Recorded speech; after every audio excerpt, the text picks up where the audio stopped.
Assalamualaikum warahmatullahi wabarakatuh. Eh, di sini kelompok kami akan mempresentasikan UTS terkait mata kuliah Sistem Informasi Manajemen. Oke, di next.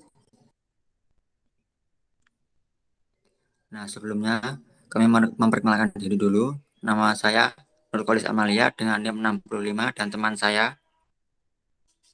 Di Panji Suganda dengan NIM belakang 62. Oke, bisa di next, Kak. Nah, yang pertama ada profil klien. Di sini kelompok kami menggunakan UKM Gendul Sport, yaitu salah satu UKM yang bergerak di bidang konveksi baju dan perlengkapan olahraga yang berdiri sejak tahun 2013. Dengan nama owner sendiri adalah Mas Saiku. UKM ini beralama di Dusun Klotok, RT 4, RW 5, Lerdian Klotok, Kecamatan Pelumpang, Kabupaten Tuban.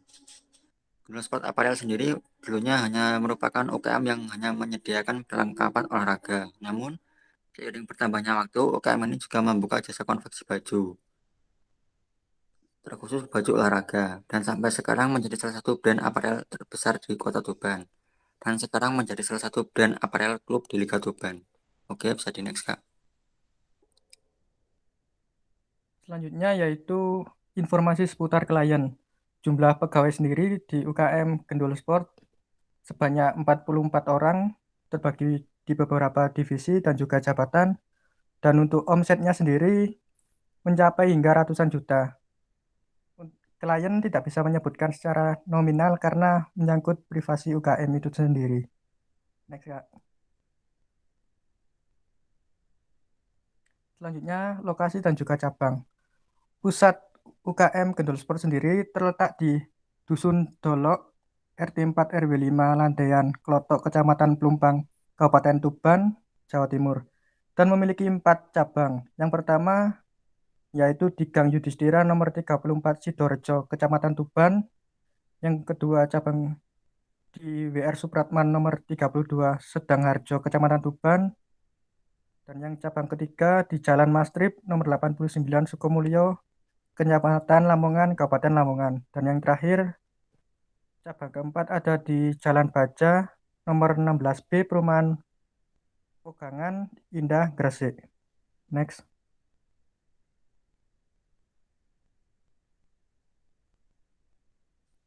Selanjutnya ada masalah yang dihadapi. Yang pertama ada sistem presensi yang ada di UKM Gendul Sport Apparel ini masih dilakukan secara manual, yaitu dengan setiap karyawan harus mengisi buku presensi setiap hadir.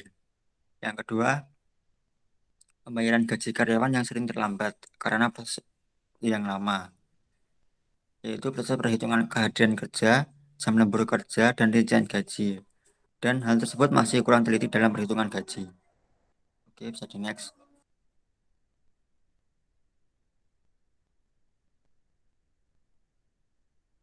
Selanjutnya harapan-harapan. Yang pertama yaitu pengguna bisa melakukan absensi dengan cepat tanpa harus mengantri seperti yang dilakukan pada saat manual. Yang kedua, user atau bagian administrasi dan keuangan dapat menghitung rincian gaji melalui sistem, jadi hasil yang didapat lebih cepat dan akurat.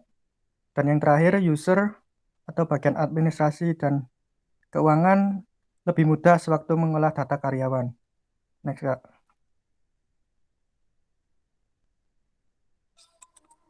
Nah, selanjutnya saya akan menjelaskan tentang alur proses business exiting. Yang pertama start, terus yang kedua mengisi daftar kehadiran. Selanjutnya dari hasil tersebut masuk ke buku presensi karyawan dan berakhir di database presensi karyawan. Setelah mengisi daftar kehadiran kerja, kemudian ada alur lembur. Jika iya, membuat surat perintah kerja lembur dan mengajukan surat perintah kerja lembur, dan hasil tersebut masuk ke daftar kehadiran kerja. Namun jika tidak lembur, merekap data presensi dari buku presensi, kemudian mengisi data presensi di komputer berdasarkan rekap buku presensi dan kemudian mencetak laporan presensi karyawan bulanan. Dari hasil tersebut terdapat dua hasil. Yang pertama adalah laporan presensi karyawan bulanan dan surat perintah kerja lembur. Kemudian pencocokan LPKM dan SPKL dan menghitung jumlah jam kerja lembur. Dari hal tersebut terdapat dua hasil. Yang pertama ada laporan presensi karyawan bulanan dan surat perintah kerja lembur. Selanjutnya, setelah laporan presensi karyawan bulanan, yang akan dilakukan yaitu penandatanganan LPKB. Next, Kak Kolis.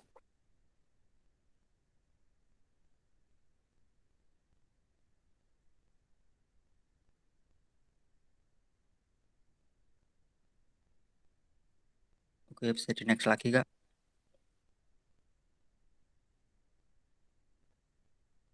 Nah, setelah muncul laporan presensi karyawan bulanan, kita masuk ke memasukkan data presensi mingguan karyawan berdasarkan LPKM ke form gaji karyawan di komputer menggunakan aplikasi Microsoft Excel. Kemudian menghitung gaji karyawan berdasarkan data gaji dan kehadiran kerja.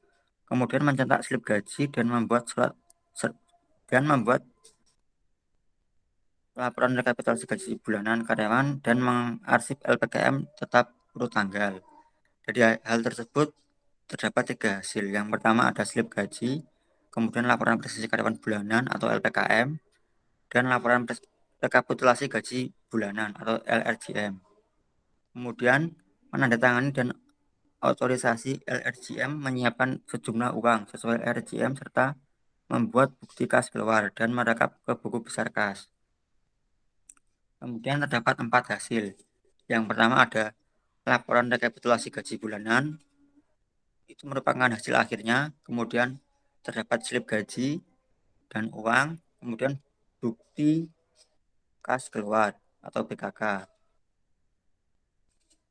Dan selanjutnya memasukkan uang dan slip gaji ke amplop gaji karyawan dan menyerahkan kepada karyawan. Oke, bisa di next, Kak.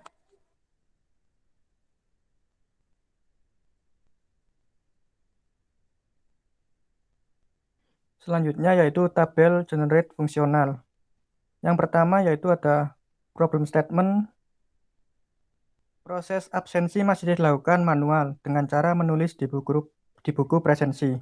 Harapan usernya, pengguna bisa melakukan absensi dengan cepat tanpa harus mengantri untuk melakukan absensi seperti saat manual. Dan kebutuhan fungsional yaitu correctness presensi pengguna, dan untuk fitur atau detail kebutuhan fungsional yaitu presensi karyawan dan juga mendapatkan notifikasi sudah atau belum saat absen. Yang kedua, untuk problem statementnya, proses pembayaran gaji sering terlambat karena proses perhitungan yang terlalu lama. Untuk harapan user dapat lebih mudah sewaktu mengakses data gaji maupun karyawan karena sudah menjadi dalam satu sistem.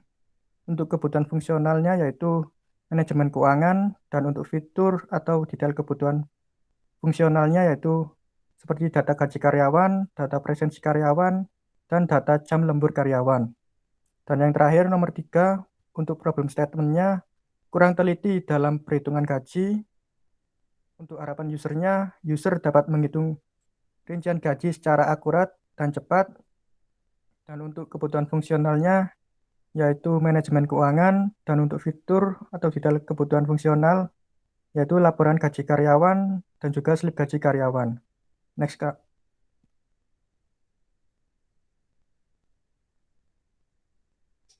Nah, selanjutnya ada tabel generat non-fungsional. Yang pertama ada kategori correctness. Dengan kebutuhannya setiap jenis data, yaitu perhitungan gaji maupun presensi, harus melewati uji kebenaran. Yang kedua ada robustness. Dengan kebutuhannya sistem harus bisa diakses 24 jam. Yang ketiga performance. Kebutuhannya yaitu sistem harus mampu diakses oleh semua pengguna web maupun aplikasi. Yang keempat ada interface. Dengan kebutuhan menu dalam web tersebut tersedia dengan bahasa Indonesia. Dan yang kelima reliability. Dengan kebutuhan sistem harus tetap berjalan jika jaringan internet lagi rendah.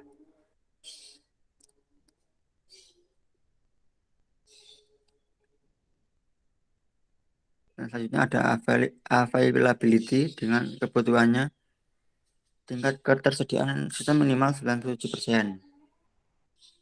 Selanjutnya ada safety. Dengan kebutuhan sistem harus terhindar dari virus. Selanjutnya ada security. Dengan kebutuhan login hanya bisa menggunakan ID password yang sudah terverifikasi oleh perusahaan. Dan selanjutnya ada maintainability. Dengan kebutuhan sistem dapat dipantau dari titik jauh. Dan yang terakhir ada portability.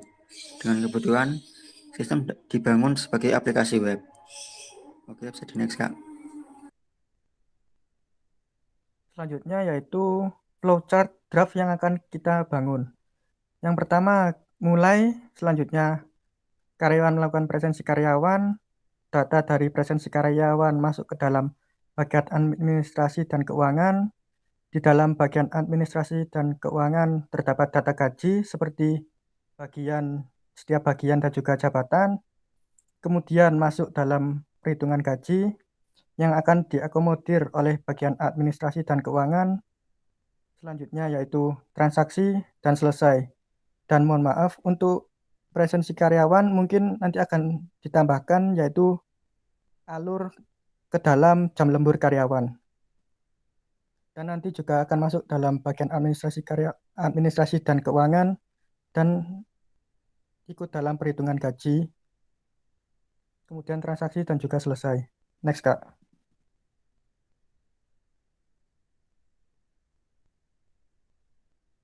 Baik, mungkin cukup sampai sini dulu presentasi dari kelompok kami. Apabila ada salah kata, kami mohon maaf. Sekian. Wassalamualaikum warahmatullahi wabarakatuh.